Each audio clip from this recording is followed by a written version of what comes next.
Ugh. All right, welcome everybody. That's how I feel this morning. Welcome to the Waiver Wire show. Under the weather, exhausted, out of it. You're going to get everything I've got, I promise. We're going to have a lot of fun on today's show. We're going to talk about the week 4. Wow, we're into week 4 already, Dave. Week 4 Waiver Wire. What's up? You didn't know? You didn't know that it was week 4? It's just when you say it out loud, it's like, really? We're already in week 4? How about what does it feel like we're in? Week 2. You know, it just feels like we're still learning so much about the season. Sure, you'll get to a point where it starts to feel like time is flying. I don't think we're quite there yet, but I'm also not the one who went to a Giants game with a head cold yesterday. I've had a cold for a week and a half. I cannot, and it's not COVID.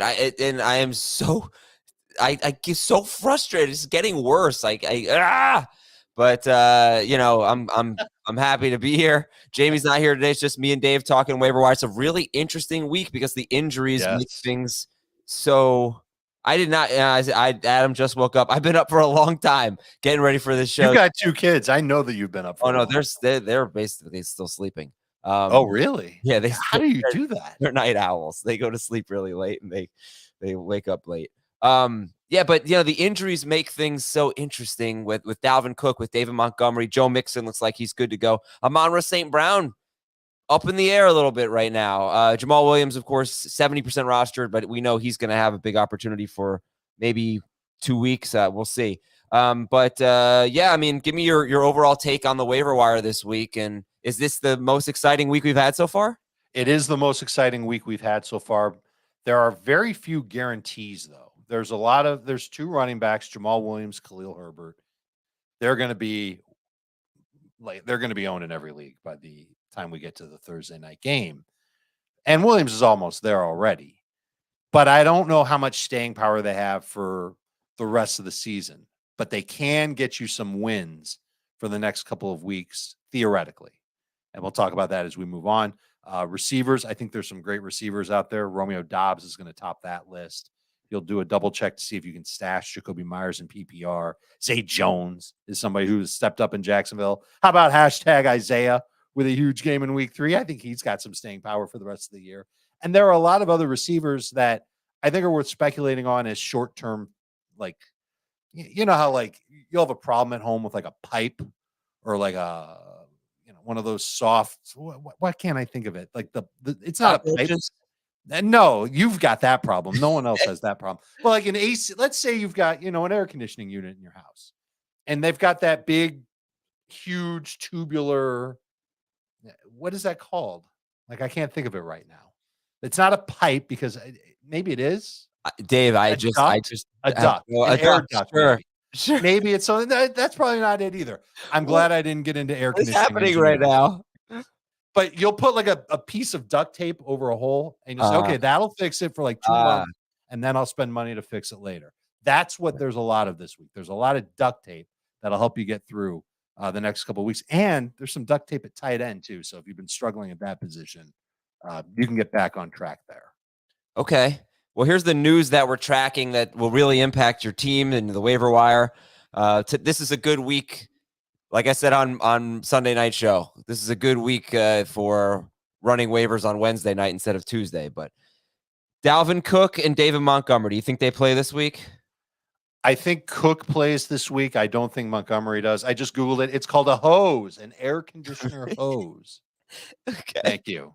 Now I'm ready to come fix your AC when it breaks again, Adam. All right, so you said Dalvin Cook, you think he plays. What did you say about Montgomery? I think he plays. With Dalvin, he's got this shoulder injury. He gets it every year.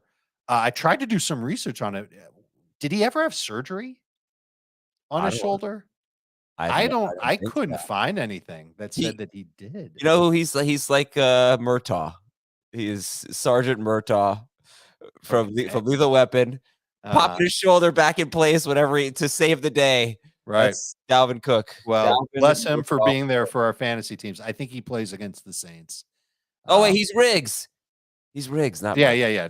Sorry. Wait, yeah. He's Riggs, right? Murtaugh is Danny Glover.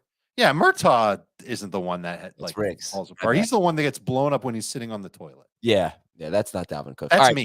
So we think Dalvin Cook is going to play real quick. I think Cook plays Montgomery. David Chow thinks that he had a high ankle sprain and won't play.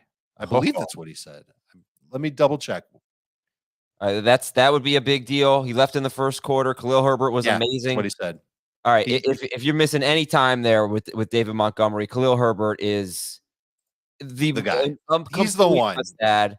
Giants, Vikings, Washington in the next 3 weeks. And it doesn't even matter. I mean, just so many opportunities for Khalil Herbert.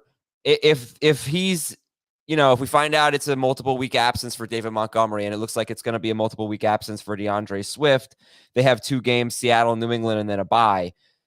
If you could prioritize them and Herbert's a lot more available than Williams, who would you go for?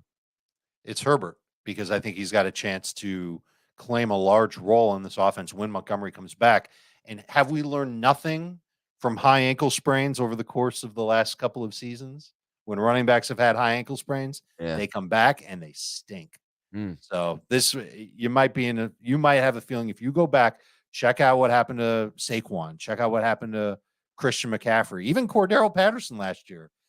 He had a high ankle sprain. I think he had one good game right when he came back, but he was automatic until he had the high ankle sprain.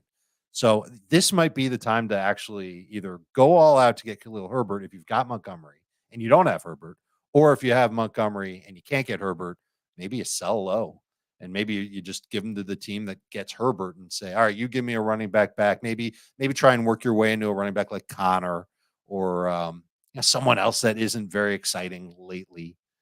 We can't say that about Derrick Henry anymore. We can say that about Kamara and Mixon. I've had a tough time with them on the trade chart, but could be the end of big production for David Montgomery, which is why I like going after Khalil Herbert pretty hardcore. Okay, yes. This could be the first big FAAB spend for a lot of people this week. So St. Brown has an ankle injury, should not be a long-term injury, hopefully back this week for against Seattle for the Lions. Dak Prescott could be back in week 5. Great. We'll talk about it later, but we were all sitting there like, wow, Cooper Rush is really playing well today. There's no controversy or anything, but just hats off to him. He played really well. And most people hung on to Prescott anyway, so I don't think there's a waiver move necessarily. Yeah, he's about 80% rostered, so you could take a little more than that. Joe Mixon expected to play on Thursday. Tua and Jalen Waddle are both on the injury report. It seems a lot more serious for Tua. Back injury for him. They have a Thursday game against the Bengals. Could be the game of the week. Don't know if we'll get the jingle out, but let's hope Tua plays. DeAndre Swift, like I said, he could miss maybe the next 2 games against the Patriots. Well, Seattle and then the Patriots, and they have their bye.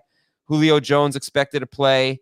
Tough week for the Chargers. Not only did they lose and fall to 1-2, but left tackle Rashawn Slater's out for the season, and edge rusher Joey Bosa. These are 2 of their very best players. Bosa's going to miss a lot of time, it seems, with a groin injury. I don't know. Maybe I'm being a little presumptuous saying a lot of time, but he's going to miss. Jalen Guyton also tore his ACL, just for what it's worth. So 3 significant injuries, 2 bigger than the third for the Chargers, a team that always seems to have crazy injuries. Never mind that their quarterback was playing with rib cartilage. Right. Yeah. If you missed yesterday's Beyond the Box score, I mentioned Trent Williams out for at least a month with a high ankle sprain, star left tackle for the 49ers. And if I remember correctly, they averaged 6.2 yards per play in the first half and 3.7 in the second half. And he missed most of the second half. Not saying that's going to continue, but it obviously made a big difference. The Niners also lost linebacker Azeez Al-Shire for about 8 weeks to a sprained MCL. Man, I just think, what is happening there? Mac Jones has a severe high ankle sprain. He could be out a while. And, oh, God, you know what? I got to look up the stat. I didn't put it in my notes, but it's a Hoyer stat, Dave. And I hope you didn't need anything this morning, because you might lose it when I tell you Brian Hoyer, in his last 12 starts that he didn't leave early with an injury. There's one where he did. Last 12 starts, he's 1-11. And that's over several seasons, but yeah, not good. We're keeping an eye on Michael Thomas and Jarvis Landry. It doesn't seem like a serious injury for Thomas, but we'll call him questionable for this week against Minnesota. AJ Green, knee injury, and Sterling Shepard out for the year, most likely. Knee injury on the last play of the game. Giants' last play of the game. What a freaking bummer. 10 targets a game, 2 weeks in a row for, arguably the worst passing team. I mean, the Bears and the Giants are playing this week. I don't even know what the total is. It's going to be in the 30s. It's probably. Yeah. 2 worst passing offenses in football. Very possible. All right. Let's get a good week for Khalil Herbert and Saquon Barkley. Why did I put Herbert's name first there? I bet he has a better game. I mean, I wouldn't shock anyone if he did, you know. All right, so Khalil Herbert is the top waiver wire priority. Jamal Williams is 70% rostered. He's another guy that you need to go get if he's available, but he's probably not for most of you. But Herbert is, what's his roster? 48%. Herbert is available in 43% of leagues. Okay, 57. So listen, we talked about him a couple weeks ago as someone who could take over the job from Montgomery, even if Montgomery stayed healthy, because it was a better fit in the Bears offense. It was before week 2. And then in week 2, David Montgomery was a house of fire against the Packers. He had a great game against them. Herbert barely played. But now the turntables, and Herbert is this guy who's going to lead the way for the Bears offense. He is a good fit for them. And the matchups you talked about it, really good moving forward for Herbert. He can help you win a couple of weeks. All right, so if we say Khalil Herbert and Jamal Williams are maybe in a class of their own this week, and of course you take a look for Alexander Mattison just because Cook obviously has a lingering shoulder issue. Right. Williams is more available than Mattison is. Yeah. Who are your top 3 priorities after those 3 running backs? After those 3, I'm probably not looking at any running backs. I might do a double check if I'm sitting pretty at 3-0 and I've got the bench space and Brian Robinson is still out there. I mean, we're like a week away from maybe getting him back. So he's somebody I would take a look at, but he wouldn't be top 3. I would pivot right to the wide receivers. I think Romeo Doubs and Zay Jones, who are far more available than Khalil Herbert, are worth taking a peek at. For now, it looks like Doubs is the top target in Green Bay. That's a great thing to have. And if he's going to continue to see 8 targets a game and he can make plays, absolutely somebody who can help you win your leagues. Zay Jones is seeing tons of targets. Jacksonville's offense is for real. Christian Kirk has really been stepping up, and I think defenses are going to have to start keying in on him. And that's going to open up Zay Jones, who's been playing really well. Those 2 would be up there. And then I think there's another gap. I'm not sure if McKenzie would be 3rd best. I'm not sure if David Njoku would be 3rd best.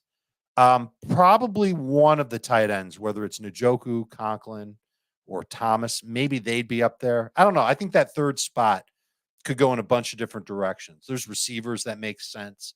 I think it really depends on what you need. We talk about that a lot when it comes to the waiver wire. But I think when it comes to Doubs and Jones, I think they have to be added. Yeah, I mean, Njoku, you look at the way his season started. He was terrible in week 1 against Carolina. He was better, but still bad against the Jets. You know, the thing about the Jets is actually through 3 weeks, the Jets have been pretty solid against tight ends. They're the only team that's held Mark Andrews in check. He had 52 yards. Hayden Hurst had 1 catch for 7 yards. So maybe Njoku struggling against the Jets in week 2 wasn't as bad as I thought it was. I thought that'd be an easy matchup for him. You know, you'd be obviously more likely to buy into him if we didn't have doubts about Jacoby Brissett, but those aren't going away just yet. I'm going to give you another name. I think if you don't need anyone right now, how about Kadarius Toney? I just don't think they can justify. He obviously has to get healthy. He has to get healthy, right. But I don't think they can justify keeping him on the bench anymore.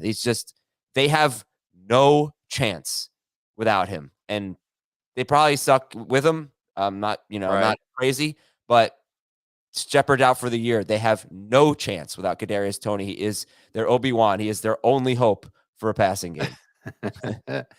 I mean, I tend to agree, but I think we're going to see a lot of Richie James, who played a lot in the slot anyway.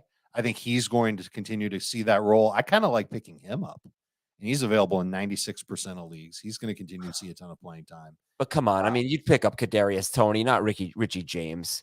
I don't know if Tony's going to play. And then if Tony plays, how good can he be? How long will he be sustainable? I think you can make the move to pick up Tony first, but I wonder if he's going to end up being a big time fool Jew. And I don't think the coaching staff particularly likes him. So I don't, you know what? I know you like him, Adam. I know that you're a huge fan of Kadarius Toney. I think everybody knows what he's super talented, and we want to see him play, and we don't really know why, except it could just be that he's always injured. He missed the game with a hamstring injury. But you got what about Galladay real quick? I'd rather have Toney. Yeah. Okay. And James gonna have to play. That's the only guy getting targets for the Giants, Sterling Shepard, and he's out. Remind me when we get to wide receivers. I've got a terrific stash candidate. Okay. Samaje Perine. You know what? Just say it now. No, I'll tell you. We'll wait till we Samaje get to Perine's another guy, by the way, to take a look at here. Perine? Yeah. Yeah, Perine is at the top of the list of 5 running backs that I think need to be rostered, who are all in that backup role, who could become the next Khalil Herbert. And people should want to have these guys on their team. Perine's at the top of the list. All right, we'll talk about quarterbacks soon. One of the names, like Goff this week, could be really good. Goff and Mariota. Goff and Mariota are going to be fun every week to talk about. Hopefully they're available. Fun. Okay, that's a word. Well, look, Seattle is Goff's matchup, and they are giving up the most yards per attempt by far. And Marcus Mariota is 4th in the NFL in air yards per pass attempt, 3rd in the NFL in air yards per completion. And there's a difference there. Like Goff, for example, is also very high in air yards per pass attempt, but he's not completing those passes. He's still pretty low in completed air yards. Mariota's throwing the ball downfield, and he's actually having some success with it. And it's interesting. He's not been great, but 17 to 20, basically 19.8 fantasy points in all 3 games. Right. I was gonna give you a trivia question. Who has more 20-point fantasy games, Marcus Mariota or my dog Alvin? And they're tied. It's a trick question. 19.8. 19.8 is pretty close, but is there a 30-point game in Marcus Mariota? Is he any better than a bye week quarterback? I think I think that's what he is. I think he's a bye week guy. I've got 3 quarterbacks I'd rather pick up and use this week than Mariota. Okay. All right, let me promote a few things here. Fantasy football today in 5. Your 5-minute it's probably more like 6 minutes most days, but update on fantasy football, tell you everything you need to know in 5-6 minutes. That's awesome. And it's hosted by Chris Towers, and it's different than what you hear on this show too. So different perspective and great show. Check out fantasy football today in 5. Check out Dave's trade chart. He updates the trade chart. This is basically a rest of season value cheat sheet. And, Dave, you can talk about it quickly here. It's not, when you make a trade, it certainly depends on your roster, your strengths. Are you strong at this position? Are you weak at this position? So you don't have to be so strict at following the trade chart, but it is a very, very helpful piece for people. And how can they find it, sir? It's on CBSSports.com. You can also usually find it pinned to my Twitter page. So if you go to twitter.com/Dave Richard, you can find it there. And it's basically, it's purposeful in many ways. It is a rest of season ranking. It is a way to help start trade conversations. It's a way for commissioners to judge whether a trade is fair or not, if they so decide, to babysit the managers in their league and make sure that every trade is fair and even, that everybody's, I don't know why a nerd would say, but everybody's on the up and up. But it's facilitated more trades in the last 10 years than there were prior in fantasy football. And people love using it. People clamor for it. And it is hard as hell to put it together this week because I'm trying to get public sentiment on Kamara and Mixon and DeAndre Swift. And then I'm measuring that against Derrick Henry and Najee Harris. And I almost feel like they're all very tightly bunched together and of how people see these guys moving forward. So it might take a little while for it to come out this week, but it's helpful for people who want to try and improve their teams. Hey, by the way, I forgot to mention Chris Olave. He's available in 21% of leagues. So if you 10-teamers out there, make sure you get Chris Olave. Also, Adam makes a trade on the show. Okay, Dave, I've been offered 2 trades. Heath and I have been offered 2 trades. We are 0-3. We are the defending champions, but 0-3 in the For the People podcast league. We lost by less than 2 points this week. We have been offered half PPR Christian Kirk for J.K. Dobbins, or Christian Kirk and Gus Edwards for James Conner. Which one should we take? We're going to get Kirk. Should we give up Dobbins, or should we give up Conner and also get Gus Edwards? I am very nervous about the future of James Conner, not necessarily because of injuries, but because of the state of that offense. I don't know how many games there's going to be where Conner is going to be a central figure of the offense and getting efficient numbers even. So I'd like to move on from Conner, but I think you can get more than Gus Edwards and Christian Kirk. Maybe there's another bench player that you could get thrown in. Well, I'm just going to accept one of these. I'm going to do Kirk for Dobbins. You approve? No. Really? No. I don't get it. How am I not trading J.K. Dobbins for Christian Kirk as like a top 10? Oh, you're getting Kirk. You're getting Kirk? Yes. Yes, I approve. Oh, okay. Because Heath was on the fence and I didn't understand it. I thought it was because you don't want to give up on a talented player. No, but you got to get the better player here who's got so much more value. You could turn around and make another trade and get a better running back. It's entirely possible that you could do that, but the track record on Dobbins before his injury was that he was still splitting the running back snaps.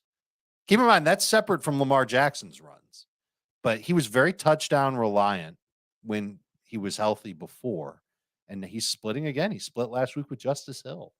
Yeah, I mean, look, they're working him in, obviously, but this is what you take the value here, and now I could potentially trade a different wide receiver and get a different running back, but I got to get Christian Kirk on my team. I mean, he's legit here.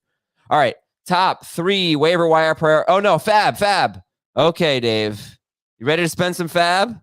It's time to spend some FAAB. Let's been 3 weeks plus. It's time. All right, how much on Herbert? If you're 0-3 and you need a running back, Herbert is probably worth the majority of your remaining FAAB. You got to go for it. If you're not that desperate, I still think Herbert's going to command at least 50% of whatever your league's starting FAAB budget was. So, you move that little measuring stick down the line, and the more you need him, the more you're going to spend. Don't be afraid to spend 65%. I think he's going to be worth it. I think he's got a good opportunity to showcase himself in the next couple of weeks. We know what Montgomery is dealing with physically, that he could truly be somebody that helps you out, not just for the next 2 weeks in a big way, but maybe the next, how many weeks are left in the season? 14. All right, hold on a second here. I should have brought this up earlier. I know you said that Dr. Chow said it was a high ankle sprain. Right. The Bears aren't going to say what. We don't know that. And Matt Eberflus said he's day-to-day and it's going to be positive. So it might be. So, okay. And so let's say it's not a high ankle sprain. Let's say that it's just a regular old ankle sprain. Players can come back from that. Is he going to be back this week? Look, there's a chance for it. Does that mean you want to tone down how much? I mean, not necessarily. This is a really. We can almost say the same thing with Jamal Williams, except Williams is already in that part-time role. We don't know if Herbert's in that part-time role conclusively. Right. You know what I'm saying? I just like Herbert. Williams is a top 10 fantasy running back right now, and he's been splitting all along. He's been the 1B running back who's been, awesome. Yeah, but he's obviously benefited from DeAndre Swift being hurt and not playing. Yeah, last week he definitely did, and he will be for the next couple of weeks. But he's also the goal line back, so that helps. Herbert may not have a role if Montgomery's healthy, or may not have a significant role. He takes over for Montgomery if Montgomery isn't right moving forward. Right, but I just want to say we cannot sit here and say Montgomery has a high ankle sprain. We don't know. That's right. It's what the internet doctor said. Yeah, but the internet doctor's been pretty good with this stuff. He has. Not perfect, but no. All right. How much on Romeo Doubs? And people ask starting, do we do this based on the starting budget or the starting budget? Remaining budget. I think you got to do starting. I know I've got into some discussions about this. You got to do starting budget. I don't know what your remaining budget is. It's just a percentage of what you used to have. That's how I think the best way to shape it up is a starting budget. How much for Doubs? I'm thinking in the neighborhood of 25%. Oh, and I think that's almost like a bargain. It feels like a bargain because he could end up being the guy. Look at the rest of the receivers in Green Bay. But are you nervous that Watkins was out and Watson was out? Like a lot of the wide receivers who had big games in week 3 did it with someone else out. Josh Palmer, Russell Gage, Romeo Doubs. I completely understand. So it's more okay. So I'm just throwing that out. The reason why I think we can trust in Doubs is because I think Rodgers learned to trust in Doubs. How many mistakes did Doubs make last week in a game they won? And they needed him bad. And he came through. And Lazard has been okay, but he's not separating from the rest of the pack like we thought he might. Watson, we don't know how quick he'll be back on the field. We know Sammy Watkins isn't going to be back for another 3 games. And when Watkins is ready to play, Doubs might have taken his job. Someone asking here, would you drop Allen Lazard for Doubs? If Lazard is No truly the worst way. player on your team, you could do No it. chance would I do this. I think he's literally got to be the worst player on your team. But I'd rather have Lazard than Dobbs. I'm not sure if I would, Adam. I mean, I can understand not being sure, but I can't be sure that Dobbs is better. And I didn't check the routes in this game. I assume Lazard played. He played the most snaps and ran the most routes. Did he do that again? If you give me a second, I can check. Yeah, let me know. Dobbs also had a 3.1 ADOT in this game. Aaron Rodgers is last in football among qualified quarterbacks right now in air yards per pass attempt, or maybe it's completion, air yards per completion. He is not throwing the ball downfield at all. I've got the number. Dobbs ran the most routes of anybody on the Packers by 2 over Lazard. His target share was 23.5% compared to 17.6% for Lazard. Yards per route run, Dobbs had him crushed. 2.15. Anything over 2 is good. Lazard was at 1.41. The air yards thing that you talked about, definitely, you can see it there. Dobbs' ADOT was 3.13. Lazard's was 15.3. He had a couple of deep targets. Yeah. No, I mean, look, I guess, okay, you know what? I think it's reasonable to think about it. I'd like to see how this plays out. I don't know who the best wide receiver on the Packers is going to be right now. Lazard was hurt all week, We don't know how healthy he's been. He's been hurt all year. So hopefully he can get healthier. I'm still a Lazard guy. He's still the end zone guy for Rodgers. But maybe it's not so crazy to think about dropping him for Dobbs. But like Dave said, I mean, you have to be the worst player on your bench. Would you rather spend less FAAB on a receiver who had a higher target share in week 3, certainly a higher ADOT, and a higher yards per route run than Dobbs? Sure. And we're talking maybe spending like 12% of your FAAB, maybe even less. That's Zay Jones. 4 end zone targets for Zay Jones, among the NFL leaders. 32 routes run. That was actually tied for third among all pass catchers in Jacksonville. But he saw a ton of targets, 29% of the target share in week 3. You mentioned it, the end zone targets, lots of red zone targets, and then obviously 2.66 yards per route run. His ADOT wasn't very high. It was 4.09. But he's going to continue to get looks in this offense. He's playing a ton. He's effectively the number 2 receiver for Trevor Lawrence. Trevor's played great the last 2 weeks. I do not like him this week against Philadelphia. Right. But after that game against the Eagles, it's the Texans, the Colts, the Giants. Denver will be tough. And then Las Vegas after that, Kansas City after that. There are a lot of favorable matchups for Jacksonville. I think Jacksonville's a playoff team. They're winning the division. They are winning the division, baby. All right, so let's recap the FAAB here. Spend a lot on David Montgomery if he's available. You could probably David Montgomery won't be available. And a lot on Khalil Herbert. Khalil Herbert will be available. I would spend even more on Jamal Williams if Jamal were available. You didn't ask me that, but they're basically the same. Williams, I would want ahead of Herbert. 25% on Dobbs. Dave says 10-ish% on Zay Jones. I forgot. And that's just because I don't think that's because I don't think Jones will be in as much demand as Dobbs will be. I forgot about one of my favorites, Dave. Michael Gallup. Michael Gallup, 63% rostered. Another player that you should be able to get if he's on your waiver wire still after 63%. Yeah. So like last week, there was all this buzz about it. He's practicing, he's ramping up, he's going to play. Might be on a pitch count, but he'll play. And if he's still on your waiver wire, you should be able to get him for less than Zay Jones. I'd spend 15% on Gallup if he were available. I wouldn't spend that much, but I get where you're coming from. I mean, think about it. He could be the number 2 wide receiver. He's not great. That's the thing about Gallup is he hasn't, since his breakout second year, in 2019, he was top 20 per game. He had 9 games out of 14 with more than 60 yards. He had 6 games with 98 or more yards. In his last 2 seasons, Michael Gallup has only 6 games with more than 60 yards. 5 of them came in 2020. His only game in 2021 with more than 60 yards came with both Cooper and Lamb out.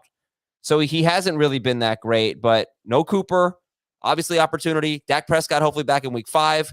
Gallup probably back in week 4. 63% rostered. Certainly worth considering. All right, let me tell you about something that I will absolutely be drinking a little bit later. Liquid IV. Oh, man. I'm going to crush a packet of Liquid IV.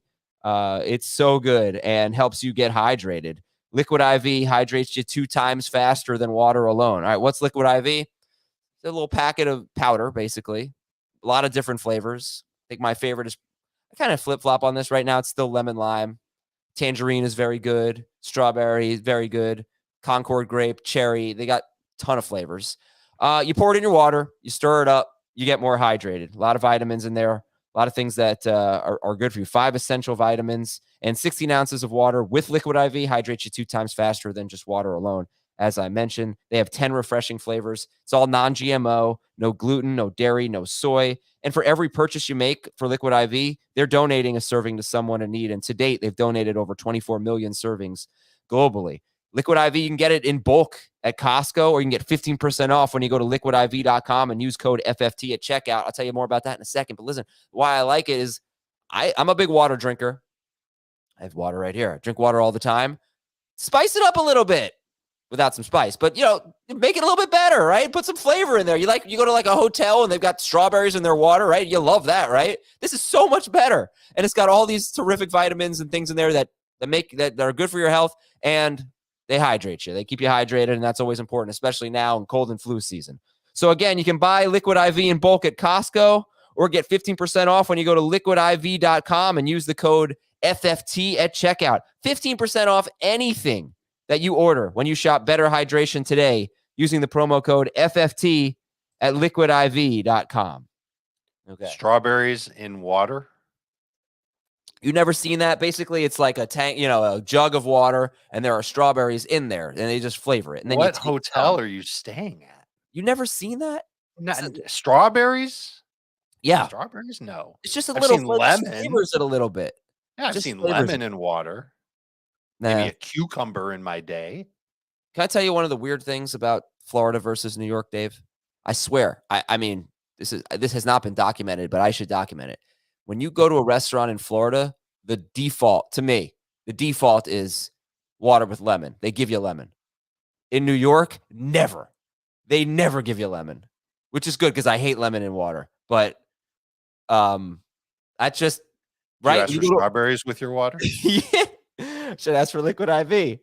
All right, let's give out some more names here. You know what? Instead of doing top 3 at each position, I'm going to skip that, and I'm just going to go right into the waiver wire. And I just want to say we got good news on Myles Garrett, who got into a car accident. Yeah. Oh. He was swerving to avoid an animal, and he got into a car accident, but he's out of the hospital.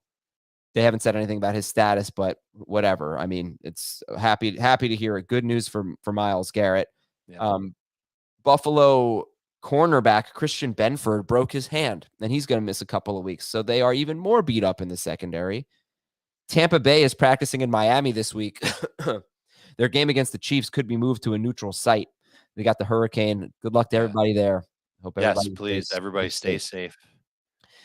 Denver defensive tackle DJ Jones, the guy they brought in to be their run stuffer. He's in the concussion protocol.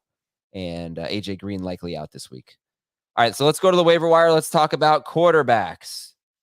Although, just in case you can't stay tuned for the whole episode, Jamey's waiver wire column, the quarterbacks to add, the top 3, not including Goff, but whatever, like the top 4 in some order would be Goff, Mariota, Matt Ryan, and Ryan Tannehill.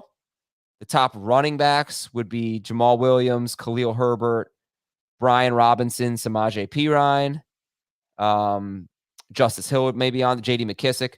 The wide receivers, check out some of the rookies like Olave and Treylon Burks, but Romeo Doubs, Greg Dortch, we haven't talked about him, Zay Jones, George Pickens, Gallup, and some more. And tight ends would be Njoku, Conklin, Tunyon, Bellinger. Okay, Dave, let's talk about those quarterbacks here. Who are the ones to add? You can check in shallow leagues for Dak Prescott, Trevor Lawrence. They might be available. But if we put Goff in the mix, he's 65% roster. He's right on the cusp. He might be 66 at this point. Goff, Mariota, like who do you like this week?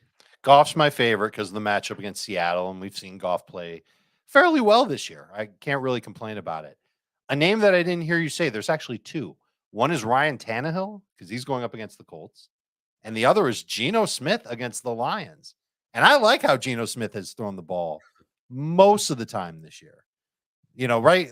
There was a funny point when we were watching the games on Sunday where I was telling the guys, hey, Geno's actually playing well, and then he almost threw an interception. Or he may have, did the game end on an interception? It was either he might have thrown one or almost threw one. I think it did end. I think it was right when he threw the interception. It might have been the last drive of the game. He But did look throw at the 44 attempts that Seattle's giving him. They are treating him not like they treated Russell Wilson, which is so weird. It's so weird. Bad. They had 28 and 30 attempts in the first 2 games. Right. So, but Pete Carroll talked about it. They wanted to give him the ball, and he's not going to be my favorite quarterback, but he's making Lockett and Metcalf usable for fantasy. And we were totally worried about Lockett for sure, but Lockett's had double-digit targets in each of the last 2 games. DK had double-digit targets last week. Let's focus on the quarterback. Sorry, I don't want to get off because DK. But those guys are the reasons why I think Geno Smith is worth a look as a streamer. And because of the matchup against Detroit, I'd put him ahead of Mariota, but it's just for this week. Would you put him ahead? I'm sorry. You said Goff would be number 1.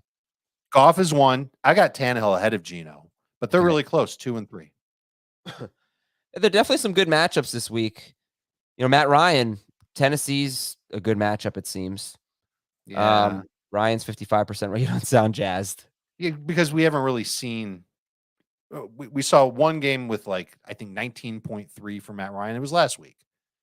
I got him at 18-ish last week. I don't have the decimals, but okay. It could have been 19, right in that range. It's not 20 points, so he's in the Mariota group for me. Whereas Tannehill does have, and this is in decimal scoring, but 2 with over 20. Yeah, 1 just over 20. Yeah, he's got the Colts who. I mean, look, the Colts just did a great job against Mahomes. So why are you excited about Tannehill? Because I think Tannehill can come through. I think he's safer than Matt Ryan and Mariota. Maybe with a little more upside too. The Colts have a really good run defense. So they do. I don't know that Derrick Henry's just going to crush them. They've had a good run defense without Shaquille Leonard. Right. And they're going to get him back. They might have been saving him for this game. Who knows? Well, he's going to play this week? I don't know. No. For Goff, by the way, I want him back. I want to see him play. 65% roster for Goff. He's only had 1 standout game. It was week 2 against Washington. But Seattle, like I said earlier, they're giving up the most passing yards per attempt in the NFL. And the Lions are actually a really good offense. I think they're 3rd in scoring. They're very smart, and they're playing behind a great offensive line. And they're utilizing that line really well. And they're winning on play action. Who's the only team that scored more points than the Lions? The Bills? The Ravens. The Ravens. The Lions are 3rd in yards behind the Eagles and Bills. They're 6th in yards per play. All right, long term, any interest in Pickett or Zach Wilson? They're less than 20% rostered. Or Jacoby Brissett, who's 13% rostered. Thinking about it specifically for 1 quarterback leagues, I would have to have a super deep bench to even consider Wilson or Pickett. It would be in that order. Because it looks like Wilson's got a shot to start this week for the Jets. We'll see how he does. I'm not very excited about him, but maybe he'll impress. And Pickett's going to get his chance eventually. The Steelers keep losing, even if Trubisky's playing well, they'll put Pickett in. And I'm not dropping. You would have to have a terrible, terrible player on your bench in order to pick up Wilson or Pickett.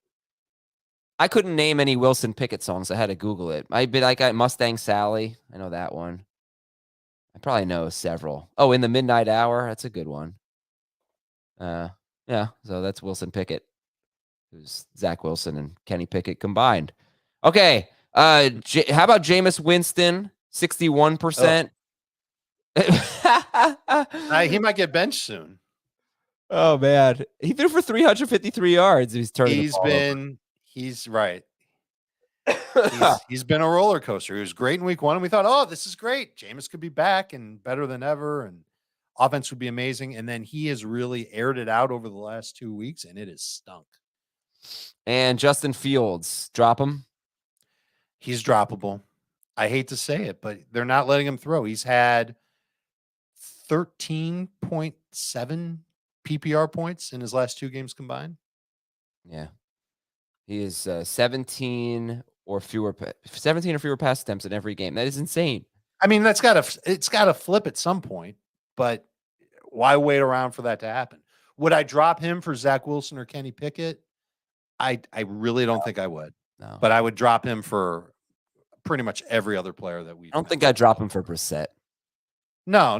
But I'm talking about for non-quarterbacks, like all the other guys that we Oh, spent yeah, time on yeah. earlier. Like, it's no question. All right, Dave. I think people from a waiver wire standpoint are probably thinking about these 4 quarterbacks. Are you starting Tom Brady against the Chiefs, Aaron Rodgers against New England, Russell Wilson at Las Vegas, Carson Wentz at Dallas? Or are you going to the wire? I'm probably starting most of those guys over waiver wire guys. I like Rodgers. I think he's a top 12 quarterback this week. Wentz might make the cut as well. Brady will be. Oh, no, Dave. This is not the episode to freeze. This is not the episode to freeze. Come back, Dave. Oh, you're back. Okay, what were you saying about Brady? I just laid out the perfect reason to start Tom Brady, but I'm not going to repeat it. So. Okay. No, I like Rodgers. He's my favorite of the guys you named. Wentz after that. And I've got Brady one spot ahead of Goff, but neither are top 12. Wilson is ahead of Brady. Tagovailoa, Wilson, Brady, Goff is how they'll be ranked in my initial rankings. Wentz again makes me nervous. I got a lot of respect for this Dallas defense, and they I agree. Really I get it. The quarterback, and he was sacked 9 times by the Eagles last week. The Dallas is going to be all over Carson Wentz. Goff or Wentz? I have Wentz higher. Okay. All right, let's go to the running backs. So you can check. There are 2 players who are obviously must-adds if they're available. I'd say 3. They're all 70 to 71% rostered, and they are Madison, Jamal Williams, and Brian Robinson. If you're in the shallow leagues and Madison, Williams, and Robinson are available, how would you prioritize them? Williams for sure. Way ahead. And Madison probably next. For the same rationale that I said earlier about Gallup. If Brian Robinson's been sitting out in your league for 3 weeks already and no one's picked him up, then you can probably wait to pick him up. Jamal Williams facing Seattle. They're allowing 5.1 yards per carry to running backs. They've been terrible against the run. Jamal Williams. I've got him as a top 12 running back. I think I called him one of the worst running backs in football a few weeks ago. You know what? He's not the most supremely talented player in the league. He got good opportunities in the first 3 games for the I don't know Lions. if I said that, by the way, but yeah. You probably thought it. He's not good. He has one run in his not. And you know what? Let's be fair. Yards. Last year when he had an opportunity like this, I don't remember him being amazing. Well, he got a lot of work. I don't remember the fantasy points, but that's what you're banking on, is that he's going to get a lot of work. Yeah. And that's good. And listen, he's been scoring, and the Lions offense has been better. We've talked about it. And so he's really got a great opportunity. And that's why I've got him as a top 12 running back this week. All right, let's talk about some other running backs. Khalil Herbert, we've discussed enough. He's 56% rostered. Go get him. The Giants right now are giving up the 2nd most yards per carry to running backs. Hopefully they get Leonard Williams back next week, but they've been a good matchup so far. Samaje Perine, 12% rostered. Looks like Mixon's going to play, but this is a guy that is worth rostering. So J.D. McKissic, back-to-back games with 6 or 7 catches. He is at Dallas this week. Who else do you like at running back, if anyone? I think it's really thin once you get past Herbert. The names that I've got, McKissic is the next best. Like, if you needed a starter in PPR this week and you couldn't get your hands on Herbert, I think McKissic's the next best guy. I'm happy to take suggestions on other running backs that might be out there. But again, obviously Jamal Williams ahead, Herbert ahead. If Madison ends up playing, of course he's going to be ahead of McKissic. But I think those guys are too rostered already to where you could look at them and say, okay, they're going to definitely be there to help me win. I think McKissic will be there to help you win. After that, there's 5 running backs who I think deserve a roster spot. Perine, especially if you've got Mixon. Jaylen Warren, especially if you've got Najee Harris. Zamir White, we went through this last week with Josh Jacobs. Rashad White, if you've got Leonard Fournette. And if you are now a Jamal Williams fanatic, keep an eye on Craig Reynolds. He's been one of my favorite prospects in Detroit. And it wouldn't surprise me if he took over some work from Jamal Williams. And if Williams goes down, then Reynolds is the next guy up. Who's a better guy to have, Justice Hill or Gus Edwards on the Ravens? If you can smush Gus into an IR spot because he's on the PUP list. Gus. What if you couldn't? But if I don't have that option, I'll probably say Justice Hill. But Hill had a lot of valuable snaps, didn't have a lot of touches with it. So I'm not sure how incredible Justice Hill is going to be. Okay. And okay, that's it. Treston Ebner is another name on the Bears that you could consider. Yep. He saw a little bit of playing time last week after Montgomery went down. He's got his fans out there. Listen, going back to Justice Hill, if he gets an opportunity to see more than 6 carries, that'll be great. But he played a lot of third downs for the Ravens. The Ravens don't throw to their running backs a lot anyway. He had no targets. They don't do anything with their running backs. They have the fewest running back carries in the NFL. They are a Lamar Jackson team. That is it. Lamar Jackson MVP. Yeah. All right, wide receivers. Really cashed in. A wide receiver. Yeah, that was such great odds on that, by the way. All right, wide receivers are Chris Olave and Julio Jones and Treylon Burks are the shallow league guys. Olave is 79% rostered. He had a 33% target share without 33% target per route run rate with Michael Thomas off the field so far this season. Hopefully Michael Thomas will be on the field, but still get Olave, Julio Jones, 76% rostered. Looks like he's going to play this week. And Treylon Burks, 72% rostered. Had a disappointing game, no question about it. But the route participant, everything was up for Burks. Just didn't catch the pass, didn't get the targets. All right, Romeo Doubs. This is the way Jamey ranked it. Romeo Doubs, Greg Dortch, who we haven't spoken about, 26% rostered. Zay Jones, George Pickens, Isaiah McKenzie, Michael Gallup. That was the top 6. He gave us a lot more names. He gave us, again, Romeo Doubs. These guys are all rostered in fewer than 65% of leagues, and most of them fewer than 40% of leagues. Doubs, Dortch, Zay Jones, Pickens, McKenzie, Gallup. Go ahead. I agree with Dobbs. We've talked enough about him. Just getting into Dortch, he's been a target monster. 23 targets and 20 catches on those 23 targets. He's actually 3rd on Arizona in targets. Zach Ertz has more. I don't mind Dortch for the short term to continue to be this PPR dominant guy. At least 13 PPR points in every game so far this season. The last 2 weeks, it's been 15 and 17, I believe. So that's pretty good. But I wonder what happens to Dortch when DeAndre Hopkins comes back. Does he lose playing time? Does he certainly lose target share? Makes me nervous. Same thing. We could say the same thing about Marquise Brown, who has 28 targets. He has more targets in his last 2 games than Dortch has on the season. So those 2 guys, for now, they're great. I don't mind picking up Dortch, but you might be dropping him in 3 or 4 weeks.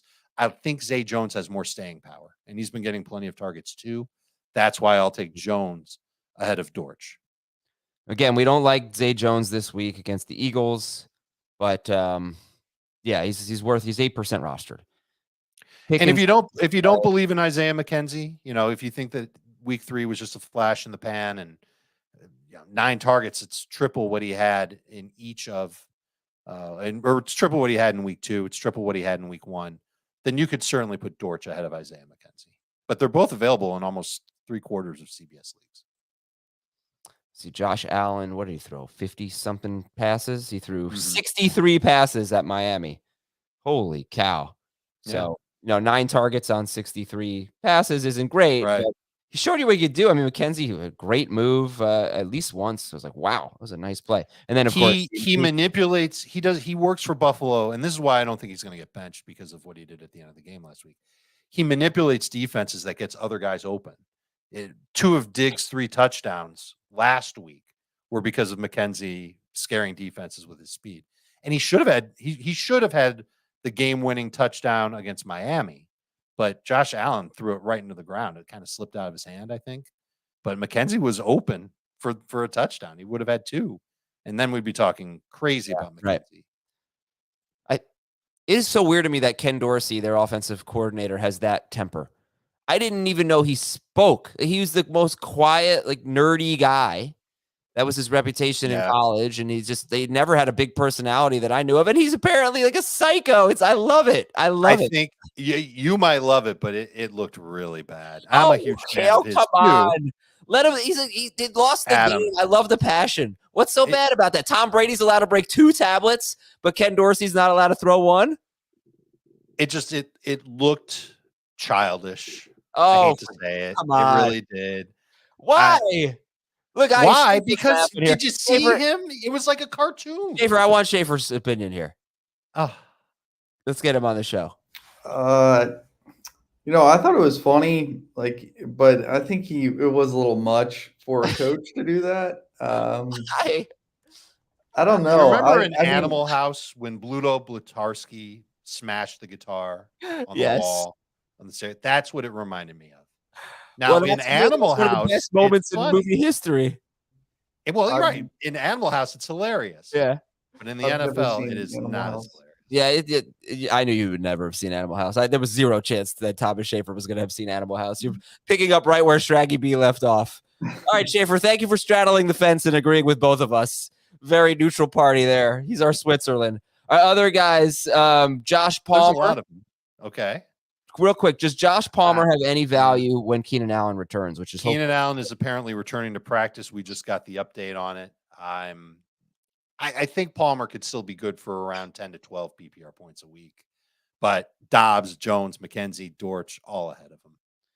Tyler Boyd, any interest in Tyler Boyd? Other guys Boyd? we'll talk about will be ahead of him. I would put Boyd ahead of Palmer as well. Every time we run off Tyler Boyd, he has a big game, and then every time we go to trust Tyler Boyd, he has a bad game. I think he's a terrific bench receiver. I think he is entirely dependent on Higgins or Chase being out or having a fluky 56-yard touchdown catch where he bounced off a tackle and ran. Yeah, it's like an accident. He's hardly ever good when those two guys are on the field, and he's almost always good when one of them is out. He and Josh Palmer, Tyler Boyd and Josh Palmer are the same player, right? Palmer's basically a must start when Keenan Allen's out, and he's irrelevant when he's in. Right. Kadarius Toney, KJ Osborne, Russell Gage, Devin Duvernay, Devontae Parker, Josh Reynolds. Keep an eye on Josh Reynolds and DJ Chark if Amon-Ra St. Brown is out. Reynolds stepped up in a major way last week. Yeah. And coaches liked him a lot there. Dan Campbell loves Josh Reynolds. I forgot what he nicknamed him. He said it during the preseason. Reynolds rap. No, it was something much cooler than that. Just joshing around. Also something cooler than that. Okay. Do you like any of those guys, though? Tony, I've already made the case for Toney as a stash. Osborne, Gage, Duvernay, Parker, Josh Reynolds. Praying mantis is what he called him. That doesn't make any sense. His name is not. Quote, I call him the praying mantis. He's a spider of death. Matt Collins. Just from that alone, I'm moving Josh Reynolds to the top of the list. I want the spider of death on my fantasy team. All right, Dave, I need an answer here. Do you like any of these names? Ready? Osborne, Gage, Duvernay, Parker, Reynolds, Hollins, Chark. Most of them deserve a spot on a fantasy bench. The ones that stood out to me were Gage and Duvernay, because I certainly think Duvernay is going to continue to keep playing in Baltimore. I think Gage is worth having on a roster. Tight end time. And I would throw Richie James in that list, Adam. I know you're not excited about him. No, he's going to see volume. They got to throw to somebody. He could be, like you said about Palmer, 10 PPR fantasy points. That could help you. Yeah, all right. I'm sorry that we're not going. I'm sorry that we're not as excited about Mac Hollins, but he's been in the league a long time. This is the best game he's ever had. Hunter Renfrow was out. Do the Raiders really change things up and give Hollins more playing time and more opportunities at the cost of Davante Adams? Yeah, that's another guy who had a good game because someone was hurt, and that was right. And I'm sure that a lot of people are going to race after Mac Hollins, and I think it's a mistake. Tight end time. Tight ends. David Njoku. Love him. How much do you like him? I would. All right. You will come back to us, Dave. I am confident your connection will reestablish here. I'll tell you all how much I like David Njoku. I'm intrigued. 38% rostered. Yep. Oh, sorry, Dave. We missed everything you said. You froze. All I said is I would take him to a casual restaurant to celebrate week 3. That's literally what I said. So you missed absolutely nothing. I think if there continues to be games where they think they could win throwing the football a little bit, then Njoku will be useful. Atlanta's given up the second most points to tight end. Some of that was Taysom Hill running for 81 yards and a touchdown, but also Juwan Johnson had 43 yards. Higbee had 71 yards. Will Dissly had 34 yards and a touchdown. Parkinson had 2 for 44. They're not good against tight ends. This is a good matchup for Njoku. Would you drop Dawson Knox or Mike Gesicki for Njoku? Gesicki, I would have dropped. I wouldn't have drafted him. So yes, Knox could have a good game this week. Am I willing to? I'd probably chase Njoku and not. Yes, I would make that switch. Okay. Would you rather have Gerald Everett or David Njoku? I think it's Njoku. Tyler Conklin, buying it. 3 straight games with double-digit PPR points. I want to badly. However, we know that it's now Zach Wilson coming back for the Jets. If it's not this week, it'll be next week. What does that mean? What does it mean? I don't know what it means. I am nervous that the dump off targets to Conklin won't be there anymore. Zach Wilson is a downfield passer. He should be better for the wide receivers in New York and worse for the running backs and the tight ends.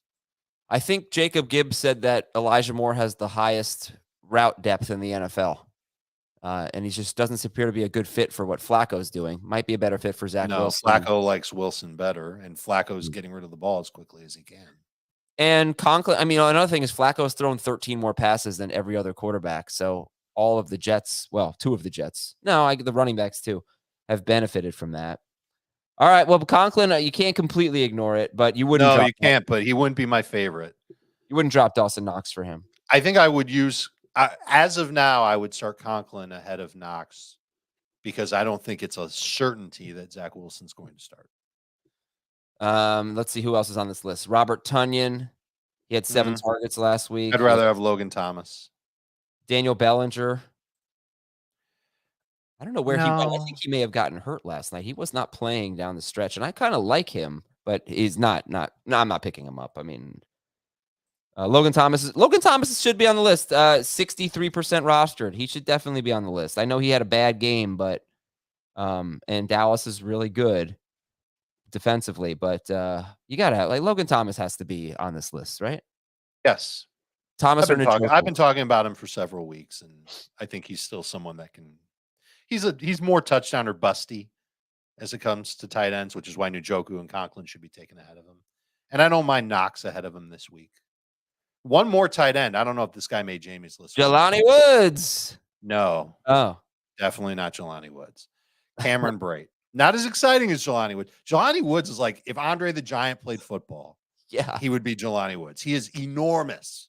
But he also has speed. He's like a 4.6 something 40 or something. I know, but he's not an every down player yet for Indianapolis. He only had 2 targets. It were 2 touchdowns. He was the OJ Howard of week 3. Yeah. What did OJ Howard do after his first game? But Woods is a rookie who hopefully he's played now 9%, 16%, and 23% of the snaps. Maybe it's like, let's see another week, but sure. He's stashable if you want to stash him. Jelani Woods. We talked about a lot of other receivers who are stashable. We didn't even get to the receiver who I think is very stashable. We'll end the show with that. Don't let me forget. Yeah, I'm sorry. Cameron Brate. A lot to cover here, Dave. Go ahead. Cameron Brate, 94% available, taking on the Chiefs. They've allowed at least 10 half PPR points to a tight end. Oh, wow. In each of their 3 games this year. All right, I got to take a break. I forgot to do that. We're going to take a break on fantasy football today. DST Streamers when we come back on fantasy football today. Which DSTs are you starting this week? How about the Broncos? Jamey's favorite is the Broncos at the Raiders. They're 59% rostered. Same. Vikings against the Saints. I'm not sure I trust it. No, I like the Eagles better. Oh, they've got to be. What's their roster percentage? They're pretty low. Really? 59%? Yeah. They're out there. Go get them. Yes. I do like the Broncos better this week. All right, Broncos, Eagles. Jamey likes Vikings the Vikings. Are next. Colts. You like the Colts against the Titans? Not particularly. Kind of like. Yeah, go ahead. I was going to say the Giants against the Bears just because it's Chicago. Which DST do you like better there? The Bears are actually 70% rostered because they played Houston last week. Giants are 19%, so you could get them. I have the Giants ranked higher. The Bears have allowed at least 11 points to each of the first 3 DSTs they faced. That's a good game. Why. Yeah. Cardinals. A good game. How do you define good? Not the Giants Bears game. I mean the performances by the DSTs against the Bears. Those are good games. Yes, that's Sorry. good. Yeah, it's good. Yeah. And then tell me, what did you think about Kayvon Thibodeau and Azeez Ojulari? I mean, I'm going to ask this facetiously. Did they play last night? I thought I saw Azeez Ojulari make some plays. Thibodeau really didn't do anything. I didn't expect much. I mean, they missed preseason. They missed everything. So it would not surprise me if they had good games this coming week against Chicago, because that offensive line's got trouble. We should talk about that game. Kicker streamers. You know, Harrison Butker's actually somebody you should pick up. I don't know if you should put a waiver priority on him. It shouldn't be your first waiver claim, but he's 57% rostered. Jamey also has. Do we know if he's for sure playing? I know that Amendola got cut. Right. No, we don't know. But that's right. If you don't use a waiver claim on him, just pick up Butker as a free agent. You can always drop him again if you have to. Dallas 23 and the Giants 16. We didn't even talk about it. You know, I went to the game and I met Dan Schneier for the first time, really for the second time, but I have no recollection of our first meeting. So for me, it was the first time. And we were chatting for a while. We hung out for a couple hours, I'd say. And yeah, great. I met so many incredibly hardcore Giants fans yesterday. It was insane. Dan Schneier's cousin is the most incredible kid. I've never seen anything like this. This kid remembers every score. Dan goes, week 13, 2011. And the kid told him the score and what happened in the game. It was unfreaking believable. He should enter a contest. But anyway, I said to him, I said, you know, I hope we don't leave the game going, I can't believe they didn't give more help to Evan Neal. And Dave, I can't believe they didn't give more help to Evan Neal. That was why I thought they were going to lose. I was like, Micah Parsons is going to eat Evan Neal's lunch. And it was Lawrence or it was Parsons almost every play, killing him. And the Cowboys pass rush was just too much. But do you have any fantasy takeaways from this game? I loved what I saw from Ezekiel Elliott. I thought he ran hard. He had a 27-yard run at him. You got to witness that. Now trade him. Do what you can to get him off your roster. You've got to sell high window on Ezekiel Elliott. It is so obvious that Tony Pollard is the better player. Right. I wish they used Pollard more in the passing game still, but maybe he had 13 carries and only one target. Didn't even have a catch. Maybe this is a signal to us that they want to try and get him involved more as a running back, and that they're kind of grooming him to take over for Zeke in that role, or at least have him ready to go in case Zeke stumbles. But Zeke's been pretty efficient through the first 3 weeks of the season. He found the end zone. I thought he would. He had a good game. He was worth starting. CeeDee Lamb showed us all how awesome he is, especially after that terrible drop. Yeah. I saw that drop and I went, he's going to have another dud. And people are going to ask, do I cut this guy? And he's still so talented. And then he came through. What a touchdown catch. Yeah. And he got shadowed, not every play, but shadowed by Adoree Jackson, who's had a really good year. And Lamb got open pretty consistently, I'd say. And, you know, I hope Dak throws to the running backs more. We definitely need that from Pollard and Zeke. Zeke has 3 catches on 5 targets in 3 games. Pollard did have 4 catches against the Bengals, but 1 target against the Giants. Noah Brown was solid again, 27% roster. We don't know if he had 10 points. He's tied to Gallup. You think Gallup comes back? I think so. If Gallup comes back and he's anywhere remotely near as explosive as he was before, I think it's going to crush Noah Brown. Well, I had a great time. I really did. Good. It was so and Saquon's awesome. I don't know why they didn't give him even more work. And I actually had somebody asked who has better hair in person, me or Dan. Oh, I'll end the show with a funny story. Did you have a wide receiver stash? I do. Who? We know that Allen Robinson is basically stinky. Van Jefferson is available in 93% of leagues. Sounds like he's going to be back. I think he's on IR. Yeah, I know, but not for the season. Put him on an IR spot. Yeah, Stashman. He should be back by week 8. It might be a little too soon to bring him back, but I think he's got a shot to help out the Rams in their passing game. They need another receiver. All right, so here's the story. Dan and I have been arguing for the last week about which part of the Oreo cookie is better, the cookie or the cream. I, of course, said the cookie. Dan said the cream. Stan's right. My argument is that if you could only eat one, like if you'd eat just the cream, you'll get sick in 5 minutes. Whereas you can just eat the cookie part because they're cookies. I mean, the cream might taste better within the Oreo, but the cookie is the more important part. And at the end of the day, it's just better. But anyway, I didn't get to meet any listeners that I connected with on social media, but we were just chatting at a tailgate, and there were these 4 people right next to us, and at least 2 of them listened to the show, and they stopped as they introduced themselves, and we said hi, and all 4 of them were on Team Cookie. All 4 of them. It was amazing. It was an amazing assault on Dan's stupid take, and he was so perplexed by it. He thought I staged it. He thought I paid these people to make, hey, I listen to the podcast. I like the cooking part better, but it was completely legit. And at least for yesterday, Team Cookie beat Team Cream. So let's go.